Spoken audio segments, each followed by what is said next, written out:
लगन तुमसे लगा बैठे, लगन हरि से लगा बैठे, जो होगा देखा जाएगा। लगन हरि से लगा बैठे, जो होगा देखा जाएगा।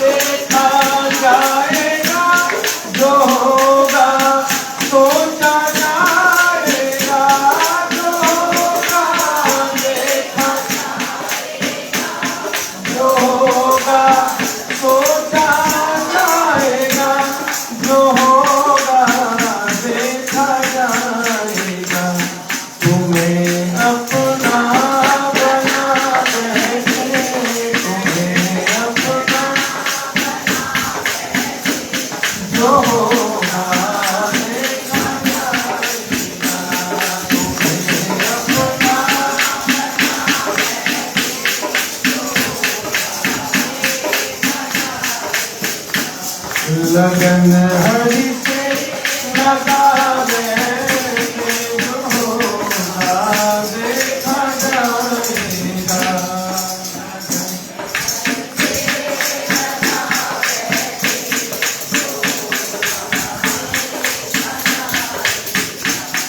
कभी दुनिया से डरते थे कि चुप चुप याद करते थे।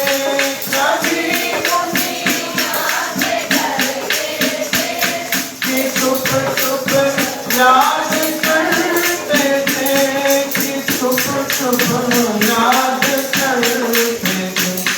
लोग पर्दा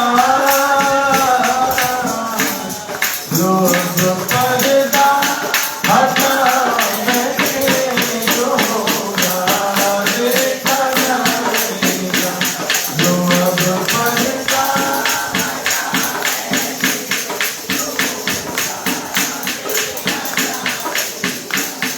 लगन हरि से लगा बैठे जो होगा। दीवाने बन गए तेरे तो फिर दुनिया से क्या डरना। दीवाने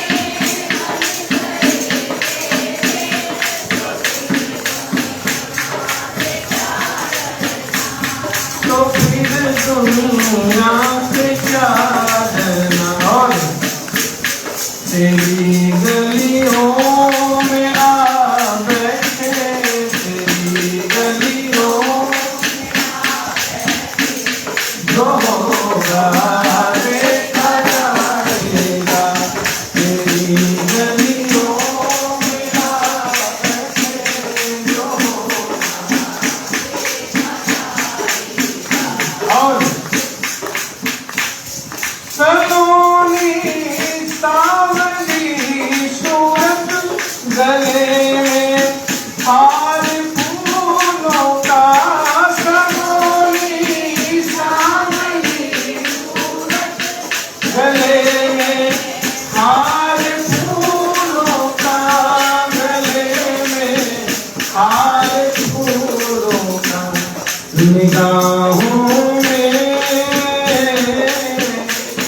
निगाहों में बसा बैठे जो होगा देखा जाएगा। निगाहों में बसा बैठे जो होगा। और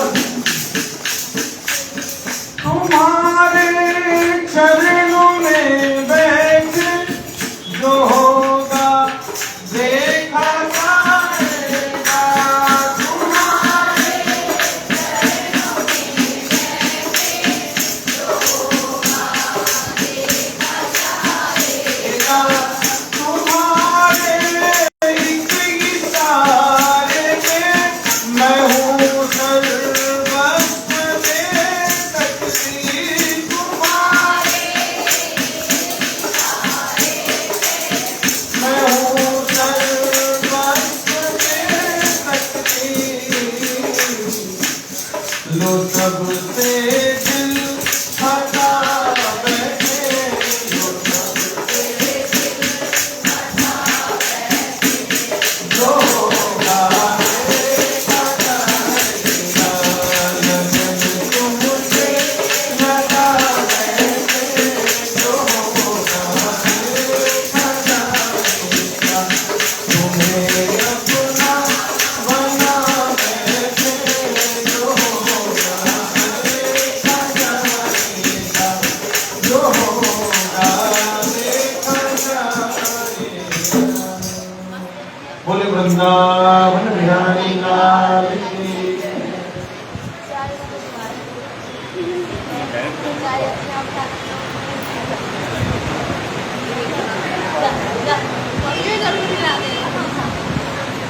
भगवान देवादिदेव महादेव शशांक शेखर चंद्रमौली भगवान शिव की महती कृपा से आज पुनः सावन के महीना में भगवान शिव के ही पावन शब्द विग्रह स्वरूप शिव पुराण जी की कथा सुनने के लिए हम सभी लोग एकीभूत हुए हैं, एकत्रित हुए हैं। बड़ी सुंदर भगवान की कथा, एक एक अक्षर महत्वपूर्ण है और एक महीने का समय ऐसा है पूरा कि लगभग सभी प्रसंगों को विस्तार से, कभी समास भाव से कहने का अवसर मिला है। नहीं तो 7 दिन का, 9 दिन, 10 दिन का होता तो फिर जो भी विशेष होते हैं उसी में कह करके समय पूरा किया जाता है।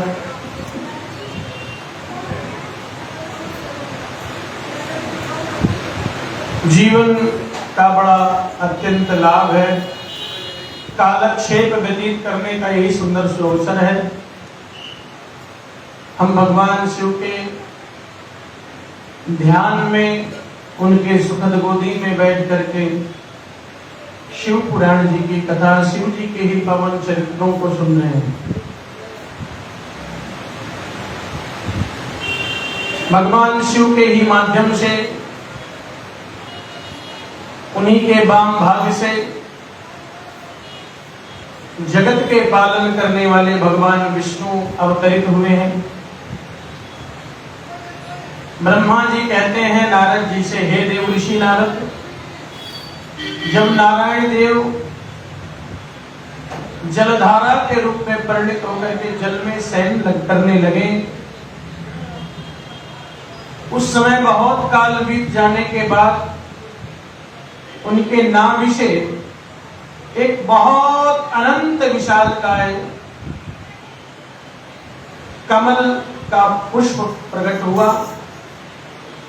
वह अत्यंत कांतिमान था और वह कमल असंख्य नालदंड थे उसमें। कितने? असंख्य नाल, असंख्य माने जिनकी संख्या नहीं हो सकती, इतने उसमें नाल थे। उसकी लंबाई, चौड़ाई, ऊंचाई अनंत योजन की थी। वह कमल करोड़ों सूर्य के समान प्रकाशित होने वाला था। सुंदर होने के साथ ही संपूर्ण तत्वों से युक्त था।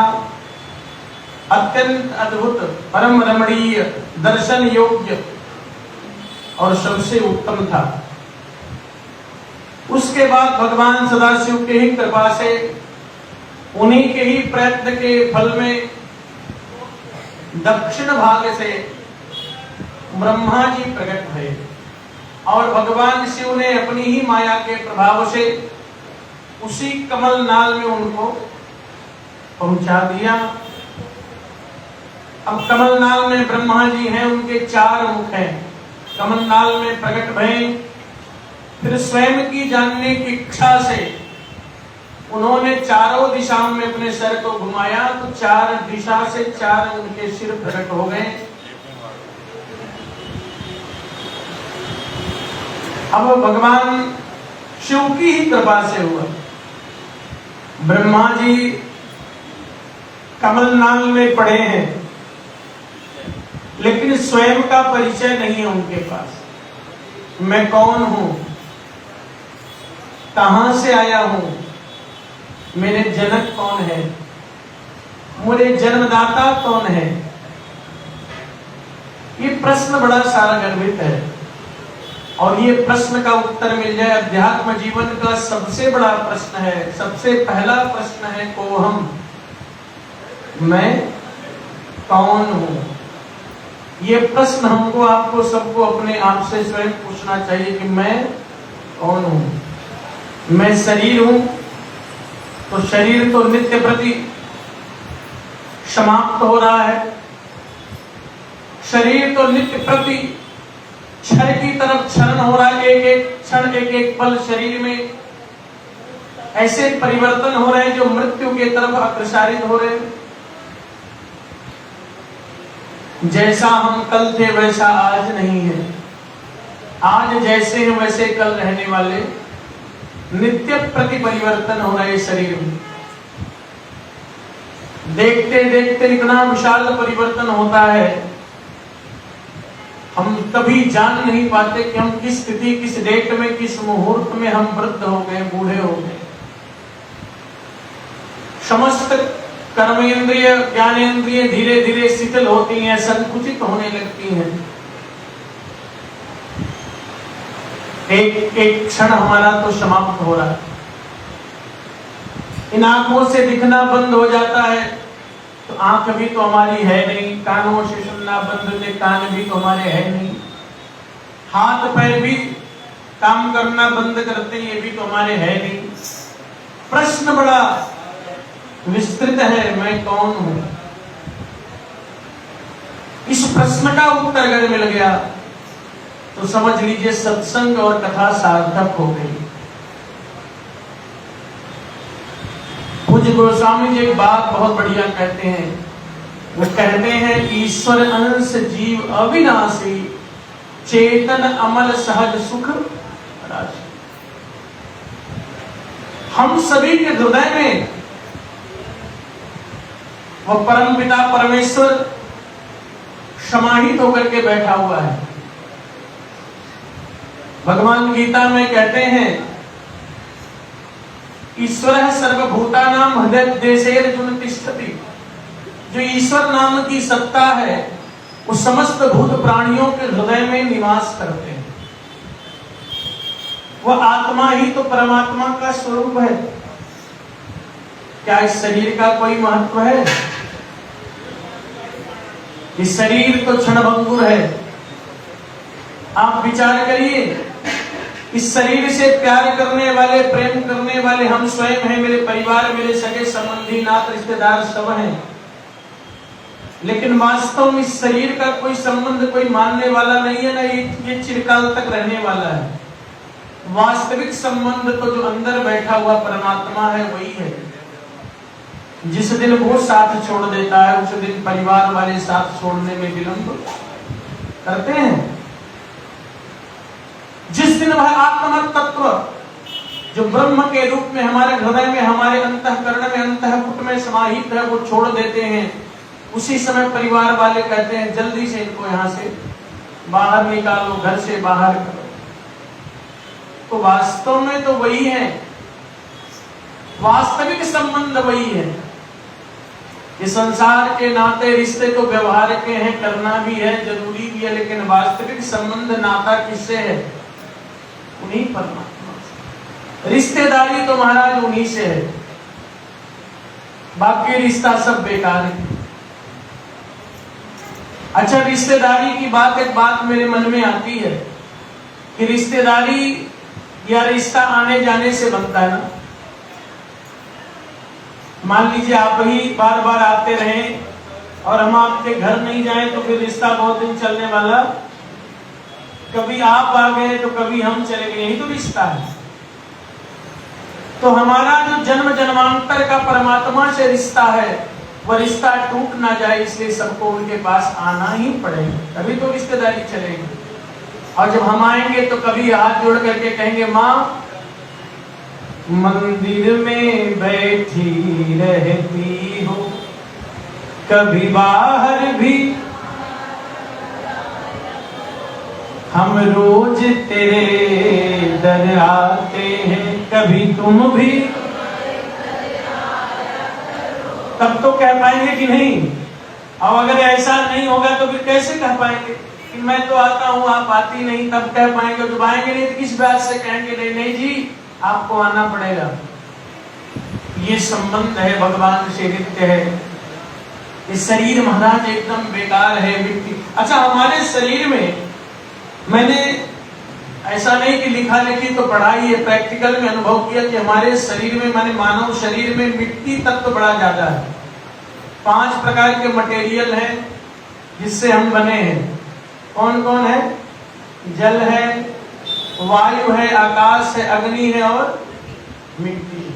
हमारे शरीर में मिट्टी की अधिकता है, प्रतिशत में ज्यादा है, इसलिए हम शरीर को रोज शुद्ध करते हैं। खूब बढ़िया से साबुन इत्र लगाते हैं, सेंट लगाते हैं, बढ़िया बढ़िया क्रीम पाउडर इत्यादि जो भी पदार्थ लगाते हैं, लेकिन ये शरीर कितने देर के लिए शुद्ध रहता है? हम जितना शुद्ध करते हैं अगले क्षण वो पुनः अशुद्ध होने लगता है। हम बनाते हैं फिर वो बिगड़ता है, फिर बनाते हैं फिर बिगड़ता है, मानो होड़ सी लगी है।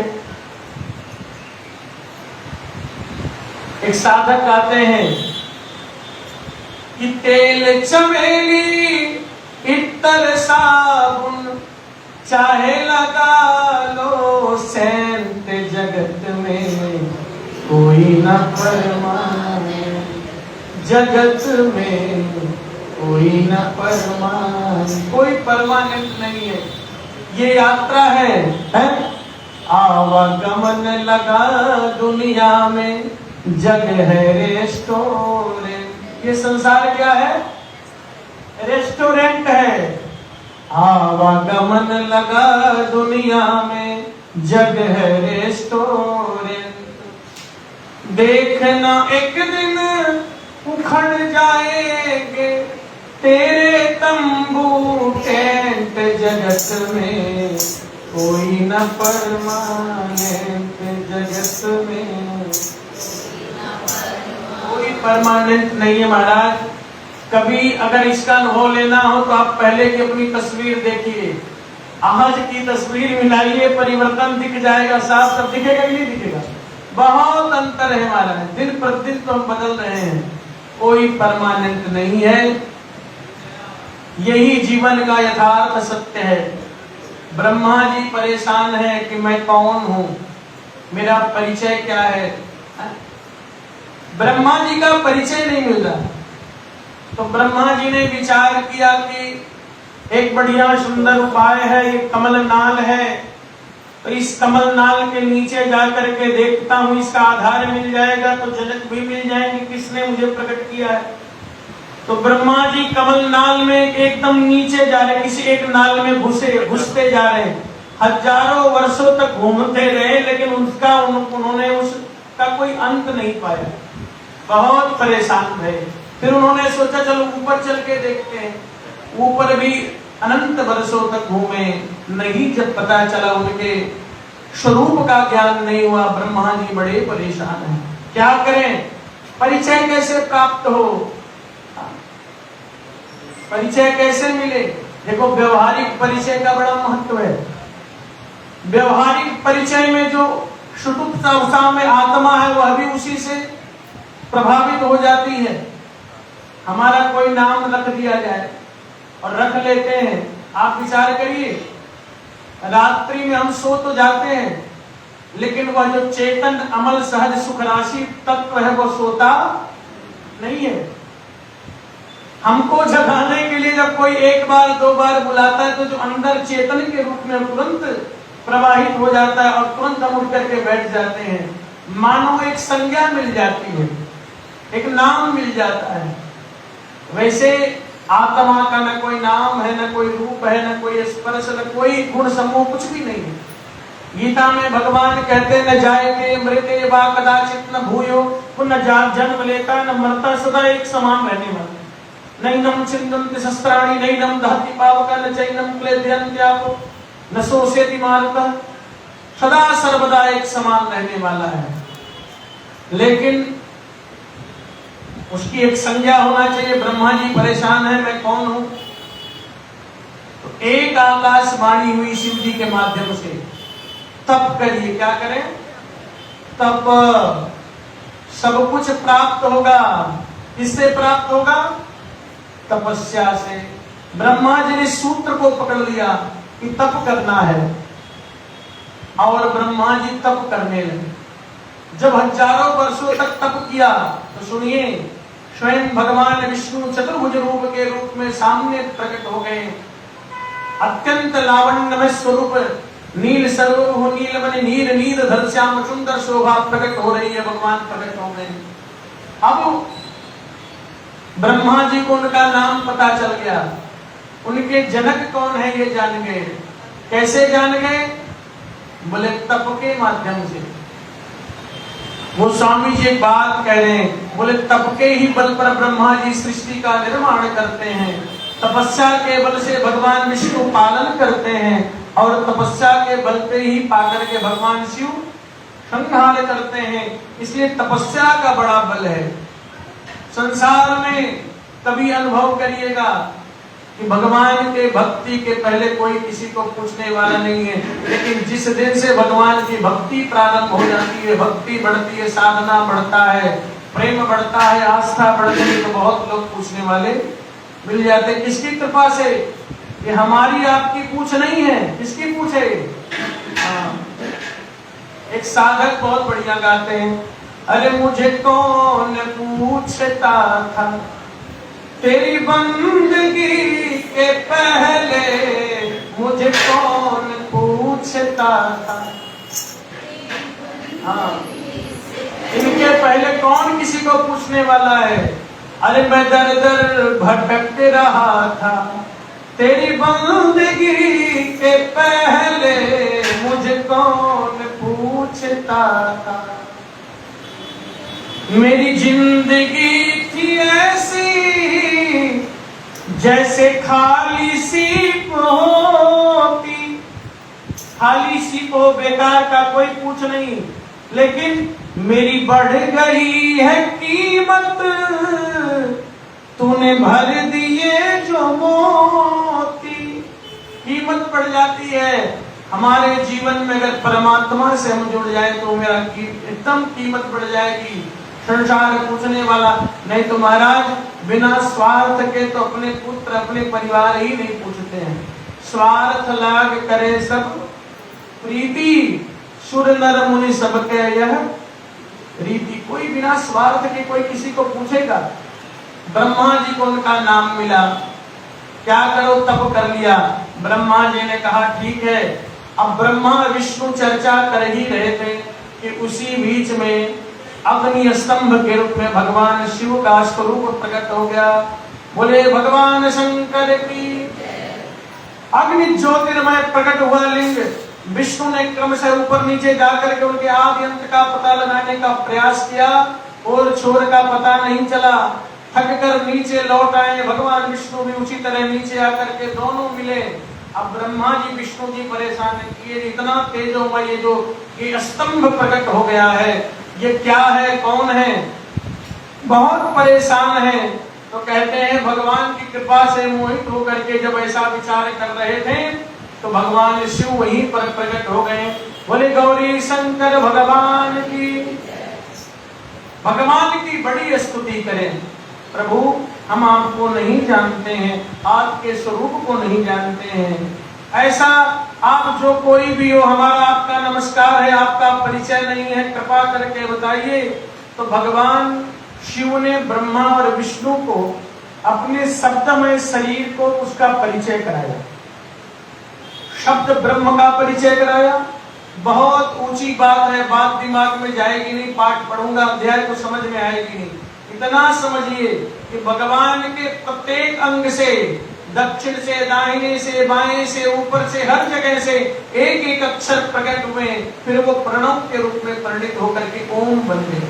ये भगवान का शब्द रूप परिचय हुआ। फिर भगवान उन्हीं भगवान के स्वरूप से ही पंचाक्षर मंत्र का प्रकट हुए, जो मैंने पहले बताया।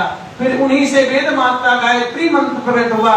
फिर उसके बाद ऋग यजुर साम वेद प्रकट हुए, अनंत अक्षर प्रकट हुए। देखिए नाक्षरति अक्षर, अक्षर ही ब्रह्म है। क्या है? अक्षर ही ब्रह्म है। हमको आपको शब्दमाला वर्णमाला की पहचान जो कराई जाती है स्कूल में, जब हम पढ़ने जाते हैं सबसे पहले तो क्या पढ़ाया जाता है? वर्णमाला की पहचान कराई जाती नहीं कराई जाती है? अब अंग्रेजी में ए फॉर एप्पल और हिंदी में क माने कबूतर। तो कहते क माने कबूतर का कोई मतलब नहीं होता है, ये वर्णमाला की पहचान के लिए होता है। वही वर्णमाला को प्रकट किसने किया? तो कहते भगवान शंकर ने प्रकट किया। भगवान शंकर जब अत्यंत प्रसन्न हो गए तो अपने डमरू को उन्होंने बजाया। नृत्यावसाने नटराज राजो ननाद ढक्काम नव पंचवारम उद्धर तुकामा शलगाद सिद्धांत एतत् विमर्शे शिव सूत्र जालम। कितनी बार बजाया? बोले 14 बार बजाया। कितनी बार? और उससे अलग अलग अक्षर प्रकट हुए, वही वर्णमाला के रूप में, स्वर व्यंजन के रूप में प्रवाहित होकर के फिर वही जाकर के एक एक अक्षर बन के सत्य रूप में ब्रह्म के रूप में परिणित हो गए। बोले गौरी शंकर भगवान की। इस तरह भगवान के एक एक अंग की चर्चा है और भगवान के स्वरूप की चर्चा है। फिर भगवान ने अपने दिव्य स्वरूप का दर्शन माँ भगवती उमा के साथ कराया। उनका दर्शन करके ब्रह्मा और देवता सब बड़े प्रसन्न हो गए, आनंदित हो गए। भगवान विष्णु ने भगवान शिव से उनके पूजन की विधि को पूछा, जो विधि मैंने पहले आपको बता दिया है। एक चीज और सुनिए, कथा में बिल्कुल आइए। कथा में आने के बाद अगर बात समझ में भी नहीं आए तब भी उसका लाभ बहुत बड़ा है। गोस्वामी जी कहते भाव कुभाव अनख आलसहु नाम जपत मंगल दिश दसहु। केवल आने से ही लाभ मिल जाएगा। तो कहते हैं देखो, पूजा की विधि तो मैंने आप लोगों को पहले बता दिया, उसमें कोई बहुत विस्तार पूर्वक कहने की आवश्यकता नहीं है। भगवान शिवलिंग की पूजा का बड़ा महत्व है। पूजन की विधि को पूछा, फिर भगवान श्री हरि को सृष्टि के पालन का भार भगवान शिव ने दिया है और ब्रह्मा जी को सृष्टि के निर्माण का कार्य सौंप दिया। और शिव के ही स्वरूप से भगवान रुद्र प्रकट हो गए और रुद्र को भगवान ने संहार का वो कार्य संपन्न किया, दे दिया। अब देखो शिव से ही सब प्रकट हो रहे हैं, शिव से रुद्र। अब रुद्र में, शिव में, ब्रह्मा में, विष्णु में स्पष्ट तौर पे लिख रहे हैं, इसमें कोई अंतर किसी को कभी मानना नहीं चाहिए, सब एक ही है। शिव पूजन की विधि है वो मैंने आप लोगों को बताया, सब एक ही है। अच्छा, भगवान शिव ने कहा कि देखो सृष्टि का निर्माण करो ब्रह्मा से, तो सबसे पहले भगवती उमा के ही स्वरूप से भगवती लक्ष्मी प्रकट हुई, जो विष्णु भगवान को शिव जी ने प्रदान किया। फिर उन्हीं के ही स्वरूप से भगवती वाग देवता प्रकट हुई, जो ब्रह्मा को उन्होंने दिया। और रुद्र को माँ भगवती काली जी प्रकट होकर के उनको सौंप दिया और कहा कि ये तीनों आपके सृष्टि के सृजन में, पालन में और संहार में सहायता करेंगी। बोले भगवती महाकाली की, काली की विराजमान विकराल स्वरूप माँ का। लेकिन इस मंदिर में जो माँ बैठी है वो बड़ा सौम्य दिखती है ना, क्रोधित नहीं है। देखो कुछ हंस रही है थोड़ा थोड़ा, नहीं तो वैसे माँ बहुत क्रोधित है। बोले गौरी शंकर भगवान की। तो इस तरह उनके पूजा की विधि, शिव पूजन के सर्वोत्तम विधि को बताया। अब विभिन्न पुष्पों अन्नों से भगवान शिव के पूजा का फल है, उसको भी थोड़ा बता दूं आप लोगों को, जान लीजिए क्या क्या चढ़ाने से क्या क्या फल मिलेगा।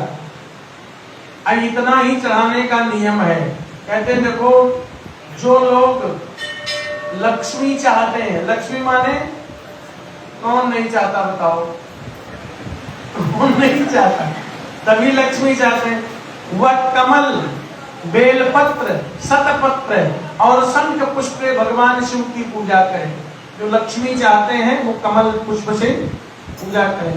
यदि 1,00,000 संख्या में पुष्पों द्वारा भगवान शिव की पूजा संपन्न हो जाए तो जीव के सारे पाप नाश हो जाता है, लक्ष्मी की अखंड प्राप्ति हो जाती है। लक्ष्मी जी बड़ी कृपा कर देती। कितने पुष्प? 1,00,000। इसमें संशय नहीं है। और प्राचीन पुरुषों ने 20 कमलों का एक प्रश्न बताया, 1 सहस्त्र बिल्व पत्रों को भी एक प्रश्न कहा गया। इस प्रकार उनको पूजा करना चाहिए। अब कह रहे हैं कि मृत्युंजय मंत्र का जब 5 लाख जप विधि पूर्वक हो जाए, एकदम नियम कानून के हिसाब से हो जाए। देखिए, मृत्युंजय मंत्र, महामृत्युंजय मंत्र हम जितना बोलते हैं उतना ही नहीं है। हम क्या बोलते हैं? त्र्यंबकम जजामहे सुगंधिम पुष्टि। पूरा बोलो। बोले इतना ही मंत्र नहीं है, उसके आगे पीछे बड़ी मर्यादा है। बोले क्या है? बोले ओम भूर्भुवः स्वः, ओम ह्रौं जुं सः, ओम भूर्भुवः स्वः, ओम ह्रौं जुं सः भूर्भुवः स्वः, ओम त्र्यंबकम जजामहे सुगंधिम पुष्टिवर्धनम उर्वारुकं नरां मृत्योर्मुक्षीयमामृतात्। फिर उसी को उल्टा करना है, ओम स्वः भुवः भुः सः जुं ह्रौं ओम। इतना मंत्र है।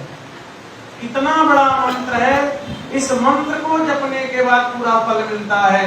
ये मंत्र तो केवल अधूरा है, त्र्यंबकम यजामहे वाला, ठीक, बाकी लाभ तो सबका है।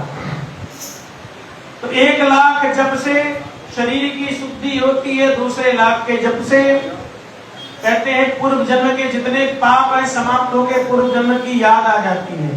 3 लाख के पूर्ण होने पे संपूर्ण कार्य आपके बन जाते हैं। 4 लाख का जप होने पर स्वप्न में भगवान शिव दिखने लगते हैं, और 5वें लाख पर को तो शिव जी की अत्यंत कृपा हो जाती है। बोले गौरी शंकर भगवान की। इस तरह कहते हैं शिव जी के उपासक अगर भगवान की कृपा चाहते हैं तो 10 लाख मंत्रों का जप करें। मोक्ष की अभिलाषा रखते हैं 1 करोड़ मंत्रों का जप करें। आयु की इच्छा रखने वाले पुरुष 1 लाख दुर्वा द्वारा भगवान की पूजा करें। जिनको बहुत ज्यादा आयु चाहिए वो क्या करें, दूर्वा से 1 लाख दूर्वा से भगवान की शिव की पूजा करें। दूर्वा होता है घास, पार्कों में जो गांठ वाली हरी हरी घास होती है, गणेश जी को जो चढ़ती है। जिसे पुत्र की अभिलाषा हो, जिनके यहाँ पुत्र नहीं हो रहा हो, वह धतूरे के 1 लाख पुष्पों से भगवान शिव की अर्चन करें, अभिषेक करें। लाल दंडल वाले धतूरा पूजन में बहुत ही शुभ माने गए हैं। अगस्त के 1 लाख फूलों से पूजा करने वाले पुरुष को महान यश की प्राप्ति होती है। यदि तुलसी दल से शिव की पूजा करें तो उपासक को भोग और मोक्ष दोनों सुलभ हो जाते हैं। लाल, और यहाँ देखो तुलसी भी लिखा हुआ है, लिखा है ना। अब शिव जी को तुलसी जी की मंजरी चढ़ती है। लाल और सफेद आंख माने मदार होता है। अपामार्ग श्वेत कमल के 1 लाख फूलों द्वारा भगवान की पूजा करने से जीवन में प्रत्येक लाभ की प्राप्ति हो जाती। अड़हुल की 1 लाख पूजा से शत्रुओं को अगर समाप्त करना हो, 1 लाख अड़हुल के फूल से भगवान का अभिषेक है। करवीर के 1 लाख फूल द्वारा यदि शिव जी की पूजा में लाया जाए तो यहाँ कोई भी रोग हो उसका उच्चाटन हो जाता है। इस तरह एक चमेली से शिव की पूजा करके मनुष्य वाहनों को उपलब्ध करता है। इसमें चमेली का कर सकते, लेकिन चंपा के पूजा से पूजा, चंपा और कौन मैंने बताया था अभी, हाँ केतकी, केवड़ा जिसको कहते हैं, यही 2 पुष्प वर्जित हैं, चंपा और केवड़ा। तो जूही के फूलों से भगवान की पूजा करें तो घर में कभी भी अन्न की कमी नहीं होगी। जो कनेर के पुष्पों से भगवान की पूजा करते हैं उसको वस्त्र की प्राप्ति होती रहती है। फूलों से भगवान की पूजा करने, श्रृंगार हार इसको कहते हैं। हर श्रृंगार का एक पौधा बड़ा सुंदर पौधा होता है, उसके पुष्प से भगवान की पूजा करें तो सुख शांति, सुख समृद्धि, संतति सब कुछ मिल जाता है। इस तरह एक अच्छा देखो, राई के फूल से भी, राई जानते हैं, सरसों को राई कहते हैं, पीला पीला उसका फूल होता है, गांव में किसान लोग जानते हैं। उसके पुष्प से पूजा किया जाए विधि, उसका नियम बड़ा है, तो कहते हैं उससे शत्रुओं को मृत्यु प्राप्त हो जाए। बड़ा खतरनाक है ये काम। तो इस तरह भगवान से प्रचुर मात्रा में एक व्यवस्था बनाई गई है। केवड़ा और चंपा देखिए लिखा है, इनको छोड़ करके सभी फूल भगवान को चढ़ाए जा सकते हैं। इस प्रकार भगवान की बढ़िया जलधारा देखियो, भक्ति भाव पूर्वक कहते हैं पुष्पों से तो पूजा करें, लेकिन जो सबसे ज्यादा प्रिय है भगवान को जल की धारा प्रिय है। तो भगवान को जल चढ़ा दे, उसी से भगवान शिव प्रसन्न हो जाते हैं। बोली गौरी शंकर भगवान की। इस प्रकार भगवान के अलग अलग द्रव्यों से भगवान की पूजा की विधि है, बड़ा लंबा है और मैंने थोड़ा थोड़ा जो भी अब आप लोगों को बता दिया। अब सृष्टि का वर्णन है जो बड़ी कठिन बात है, लेकिन मैं आप लोगों को बताया था, थोड़ा थोड़ा वही बता दूंगा कि ब्रह्मा जी विष्णु जी थे, भगवान शिव अंतर ध्यान हो गए। अब सृष्टि कैसे बने तो ब्रह्मा जी परेशान, उनको कुछ भी पता नहीं है। तो कहते हैं 24 प्रकार की अहंकार तत्व, महत तत्व और इस प्रकार प्रसाद तत्व मिलकर के जब मैंने बताया अंड बनता है, वह अंड निष्क्रिय था। भगवान ब्रह्मा विष्णु परेशान थे, तो शिव जी आकर के उसमें समाहित भए तो वह ब्रह्मांड फटा। तो कहते हैं सबसे पहले भगवान शिव ने अपने लोक की रचना करी। हिमालय पर जहाँ पर भगवान शिव रहते हैं, फिर सत्य लोक की रचना भई जहाँ पर ब्रह्मा रहते हैं, फिर विष्णु लोक की रचना भई जहाँ पर, फिर अनंत लोगों की एक एक सर्ग की रचना हुई, फिर अलग अलग प्रकृति की रचना हुई। देखिए बिना प्रकृति के जीवन संभव नहीं है। प्रथमा कृति प्रकृति में बहुत संक्षेप में आप लोगों को बता रहा हूं। फिर प्रकृति की रचना हुई। इस प्रकार रचना करके भगवान ब्रह्मा परेशान है, उन्होंने मानसी सृष्टि करी, लेकिन ब्रह्मा जी परेशान है, बोले जिसको बना देते वो समाप्त ही नहीं होता। तो ब्रह्मा जी सोच रहे हैं कि कोई ऐसी विधि बन जाए कि जो बने वो बिगड़ जाए फिर बन जाए। तो कहे फिर कैसे होगा? तो बड़ी भगवान की तपस्या करी। तो भगवान विष्णु भगवान शंकर प्रकट हो गए। भोले बाबा से ब्रह्मा जी ने कहा, प्रभु ऐसी कृपा करिए कि ऐसा कोई निर्माण हो जाए जिस निर्माण के माध्यम से जन्म और मृत्यु के भय से युक्त हो। जो भी निर्माण करे उसका जन्म भी हो और साथ में, ध्यान से सुनना, मृत्यु भी हो। तो ऐसा निर्माण हो। तो सुनो, जब ऐसा ब्रह्मा जी ने कहा तो भगवान शंकर बड़े जोर से हंसे, बहुत जोर से बाबा हंसने लगे। ब्रह्मा जी ने कहा कि ऐसा कोई निर्माण करिए प्रभु जो मृत्यु और जन्म दोनों लगा रहे उसमें। तो हंसने लगे। तो महादेव ने कहा, हे विधाता, मैं जन्म और मृत्यु के भय से युक्त अशोभन जीवों की सृष्टि नहीं करूंगा। मना कर दिया। मैं जन्म भी हो जाए, उसके बाद मृत्यु हो जाए। अच्छा एक बात बताओ, जन्म के बाद अगर मृत्यु नहीं हो तो बताओ कितनी बड़ी समस्या हो जाएगी। कभी विचार करो। आप हो गए, आपका शरीर, फिर आपके पुत्र हुए, फिर उनके पुत्र हुए, फिर उनके पुत्र हुए। अच्छा घर 3-4 कमरे वाला, अब संख्या बढ़ती जा रही तो घर और बड़ा करो। फिर बड़ा करते करते पता चले कोई जाने वाला तो है नहीं, फिर 100, 50, 200, 500 की संख्या हो गई कि नहीं हो गई? अब रिश्ता भी बताने में दादा के चल पाएगा? समस्या बड़ी हो जाएगी। तो कहते हैं ये देखो बहुत है तो कष्टकारी, लेकिन नियम कुछ भी गड़बड़ नहीं है। कभी कल्पना करिए, भगवान शिव ने कहा ये शोभन कार्य मैं नहीं करूंगा, क्योंकि कर्मों के अधीन हो, दुख के समुद्र में लोग डूबे रहेंगे। भाई जब जन्म होगा तो कर्म होगा, कर्म में लोग उस बंधन में डूबेंगे। कोई अच्छा कर्म करेगा तो कोई उल्टा सीधा कर्म करेगा। भाई करने देखो, जितने भी और जीव हैं वो कहीं ना कहीं परतंत्र हैं, माने वो स्वतंत्र नहीं है।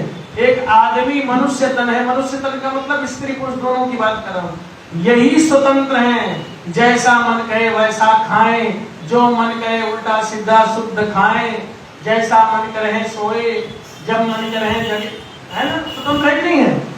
तो कहते हैं इसीलिए जो मन करे तो कर्म करेंगे तो उसका दुख भी भोगना पड़ेगा।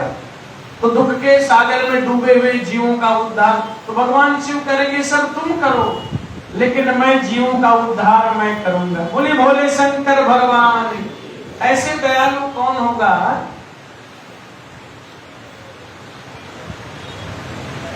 भगवान शिव ने कहा कर्मों के बंधन से मैं मुक्त करूंगा।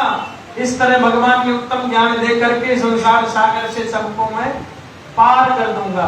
भगवान शिव जी करें कर्म तुम करो, लेकिन जीवों को पार लगाने की जिम्मेवारी मेरी है। दुख में डूबे हुए सारे जीव की सृष्टि तो तुम ही करो। मेरी आज्ञा से इस कार्य में प्रवृत्त होने के कारण तुम्हें माया कभी बाध नहीं सकेगी। मुझे ऐसा कहकर के श्रीमान भगवान अपने पार्षदों के साथ तत्काल वहां पर तिरोहित हो गए। ऐसा ब्रह्मा जी कह रहे हैं। बोले गौरी शंकर भगवान की। देखो भगवान शिव जी संसार में कर्मों के माध्यम से दुख मिलता है, लेकिन दुख को समाप्त केवल शिव जी करते हैं। बोले गौरी शंकर भगवान की। कैलाश के निवासी नमो बार बार हो, नमो बार बार हो, आयो शरण तिहार प्रभु तार तार जो करे। कैलाश के निवासी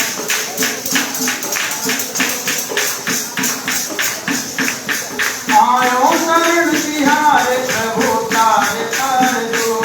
कैलाश के निवासी नमो बार बार हो, नमो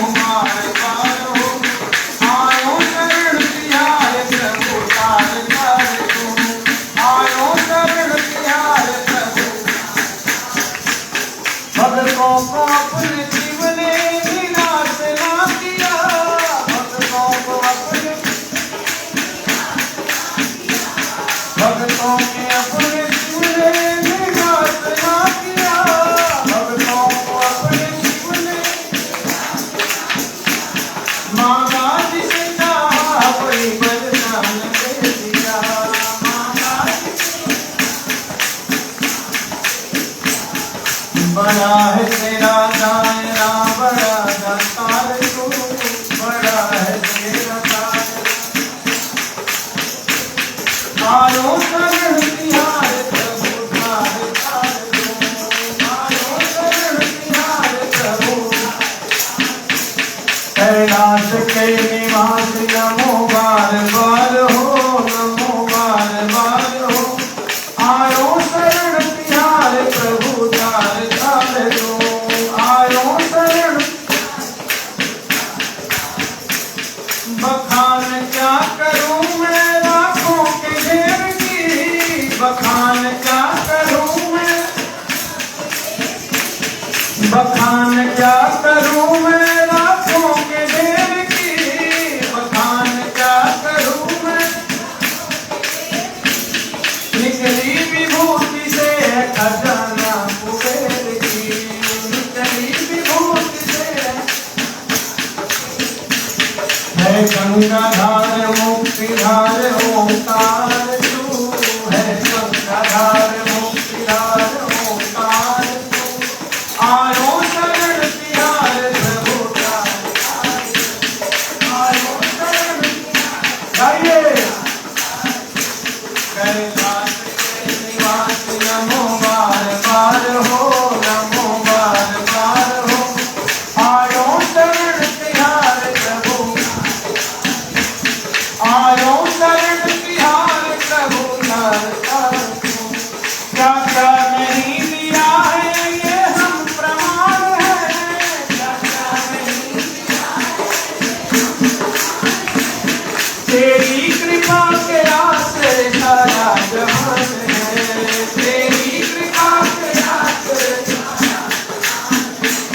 क्या क्या नहीं दिया है ये हम प्रमाण है, क्या क्या नहीं दिया सब कुछ दे देते हैं बोले बाबा, तेरी कृपा के आसरे सारा जहान है, तेरी कृपा के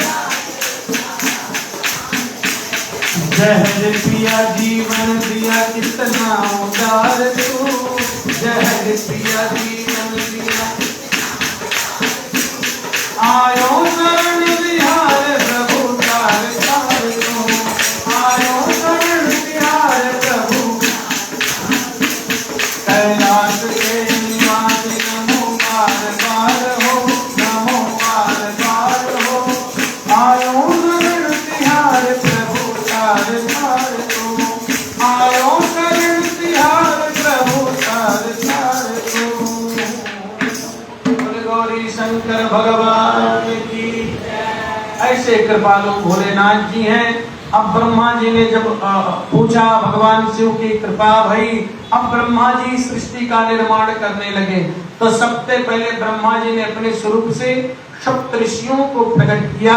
अपने दोनों नेत्रों से ब्रह्मा जी ने मरीचि को, हृदय से भृगु को, सिर से अंगिरा को और व्यान वायु से मुनिश्रेष्ठ पुलह को, उदान वायु से पुलस्त को, समान वायु से वशिष्ठ को, अपान से क्रतु को, कानों से अत्रि को, प्राणों से दक्ष को, गोद से तुमको और नारद जी को बता रहे, छाया से कर्दम को, मुनि को, संकल्प से समस्त साधनों धर्म को भगवान ने, ब्रह्मा ने इतना उत्पन्न कर दिया।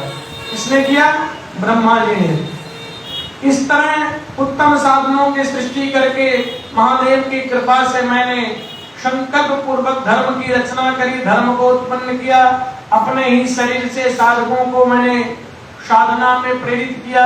मेरे ही अंग से विभिन्न देवता प्रकट भये, असुर आदि भी असंख्य रूप में मेरे ही द्वारा उनकी सृष्टि हुई।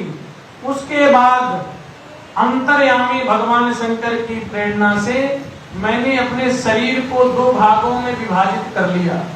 तो वाम भाग से स्त्री प्रकट हो गई और दक्षिण भाग से पुरुष प्रकट हो गए और ये अत्यंत उच्च कोटि के साधक भगवान की कृपा से प्रकट भय। इन्हीं का नाम स्वयंभू मनु और शतरूपा जी हैं। ये सृष्टि के सबसे पहले मानवों के जनक हैं। क्या हैं? हम सभी लोग क्या कहे जाते हैं? मानव। क्यों? क्योंकि मनु नाम जायेत मानवम्, हम मनु की संतान है, इसलिए सबसे पहले मनु महाराज शतरूपा महाराज के माध्यम से सृष्टि के निर्माण का प्रारंभ हुआ, इसलिए हम मानव कहलाए। अब मनु महाराज जी और शतरूपा जी के माध्यम से उन्होंने सबसे पहले 2 पुत्र प्रकट किए, प्रियव्रत और उत्तानपाद। 2 पुत्र पैदा हुई और 3 कन्याएं पैदा उत्पन्न हुई। कन्याओं का नाम है आकुति, देवहूति और प्रसूति। ये 5 पुत्र उनके बच्चे पैदा हुए, प्रियव्रत और उत्तानपाद 2 पुत्र और 3 पुत्रियां, आकुति, देवहूति और प्रसूति। तो आकुति का विवाह रुचि प्रजापति के साथ हुआ, मझली पुत्री देवहूति का विवाह कर्दम मुनि के साथ हुआ और प्रसूति का विवाह दक्ष प्रजापति के साथ। उनकी संतान परंपराओं से पूरा संसार समस्त जगत ही भरा पड़ा है, इसलिए ऐसा कोई नहीं है जो ये कह सकता कि हम मनु की संतान नहीं है। और जो नहीं माने वो फिर देख ले कि मानव है कि दानव है, अपना जाने मुझे। बोले गौरी शंकर भगवान की। तो रुचि क्या? आकुति के गर्भ से यज्ञ भगवान और दक्षिणा नाम की सुंदर स्त्री प्रकट हुई, जोड़ा में यज्ञ और दक्षिणा। इसलिए यज्ञ तो होता है, लेकिन यज्ञ में अगर दक्षिणा नहीं दिया जाए तो यज्ञ पूरा, क्योंकि यज्ञ की पत्नी का नाम क्या है? यज्ञस्य पत्नी दक्षिणा, अज्ञ सो यज्ञ साथ। इसीलिए दक्षिणा को सम्मिलित करके यज्ञ भगवान को पूर्ण किया जाता है। बोली गौरी शंकर भगवान की। अब यज्ञ महाराज दक्षिणा से उनके 12 पुत्र हुए, फिर यज्ञ और फिर कर्म द्वारा कर्दम मुनि के गर्भ से, उनके पत्नी देवती के गर्भ से बहुत सी पुत्रियां उत्पन्न हुई। दक्ष प्रसूति ने 24 कन्याएं हुई, उनमें से श्रद्धा आदि 13 कन्याओं का विवाह दक्ष ने धर्म के साथ कर दिया।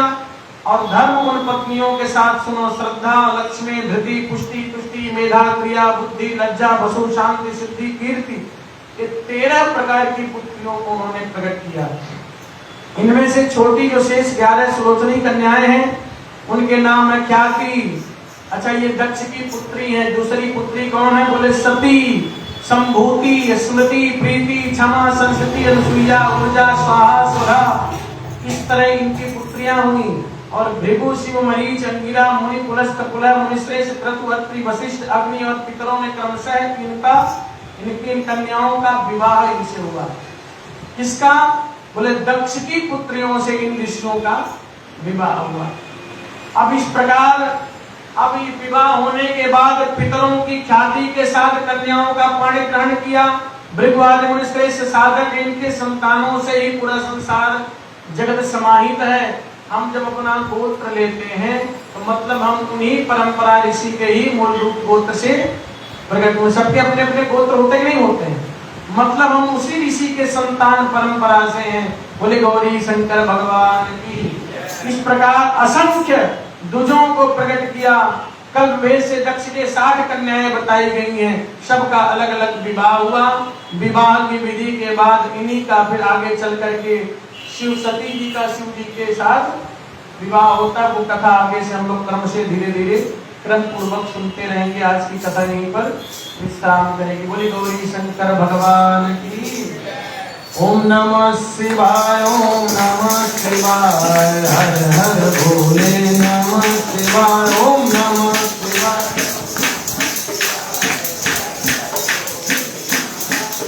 ओम नमः शिवाय, ओम नमः शिवाय, हर हर भोले नमः शिवाय, नमः शिवाय। बोले गौरी शंकर भगवान। देखो, प्रसाद की सेवा सब बैठ बैठ के ही मिलेगी, कोई भाग दौड़ नहीं, सब लोग बैठे रहेंगे, प्रसाद की सेवा सबको मिलेगी। अब चलिए आरती करेंगे, उसके बाद प्रसाद वितरण होगा।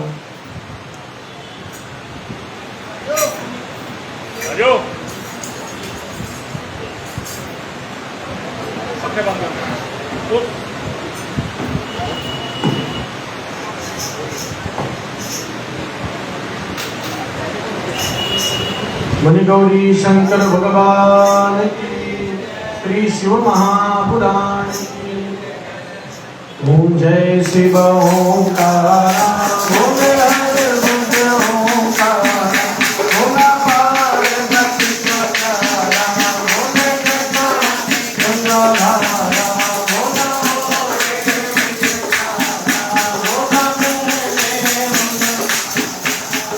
ब्रह्मा विष्णु सदा शिव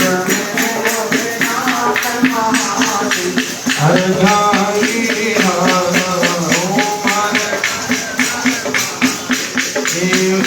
आनन चतुरानन पंचानन वाजे भोले हंसासन करुणासन हंसासन करुण दिखवानम सदे मोक्षदे बुद्ध चाल चतुर बुद्ध रथ बुद्ध रतियो हे भोले रथ बुद्ध तीनों रूप रखता भोले जी का दर्शन करता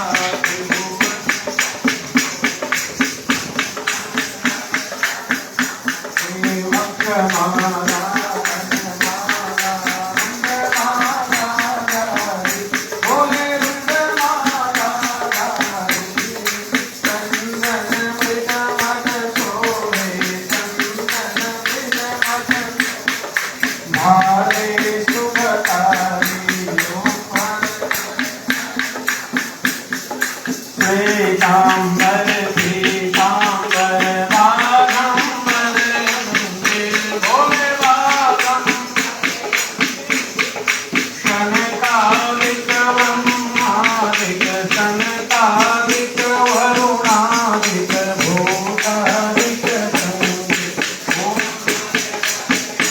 महादेव पद के मध्य समन्द चक्र त्रिशूल धरता भोले चक्र त्रिशूल धरता जग करता जग हरता सुख करता दुख हरता जग पालन करता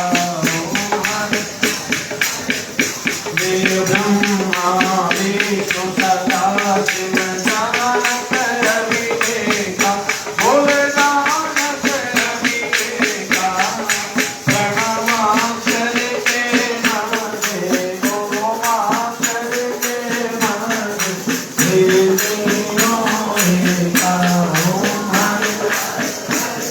हरि गुण स्वामी विद्यार जो कोई नर गावे बोला प्रेम सहित गावे चाहत श्रीमान स्वामी भगत हरि हर स्वामी नमामित हर स्वामी जय शिव ओंकारा भोले हर भज ओंकारा भोला पार्वती को प्यारा भोले जटाओं में गंगाधारा भोला ओढ़े मृगया भोला प्रेमे वृंदारा ब्रह्मा विष्णु सदा शिव मेरे भोलेनाथ हरनांगी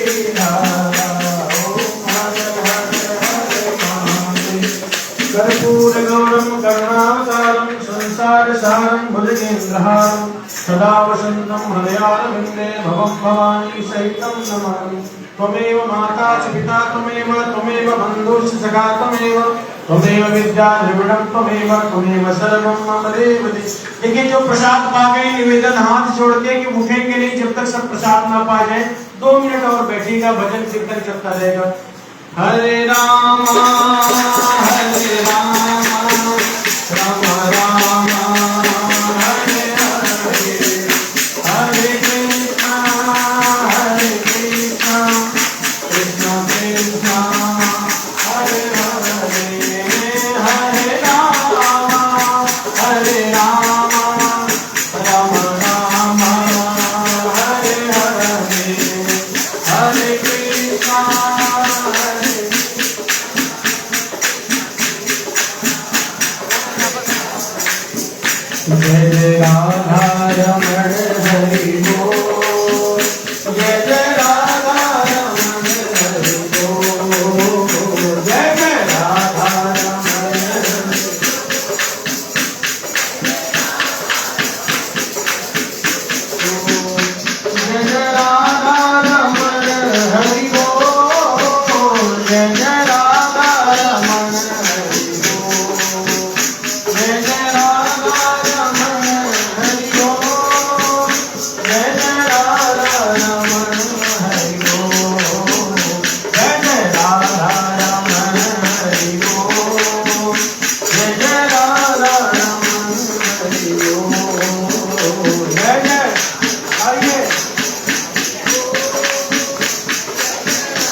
नारायणं कृष्ण दामोदरं वासुदेवं हरि श्रीधरं माधवं गोपिका वल्लभं श्री जानकी नायकं श्री रामचंद्रं भजे। धर्म की जय, अधर्म का प्राणियों में विश्व का। नमः पार्वती पतये।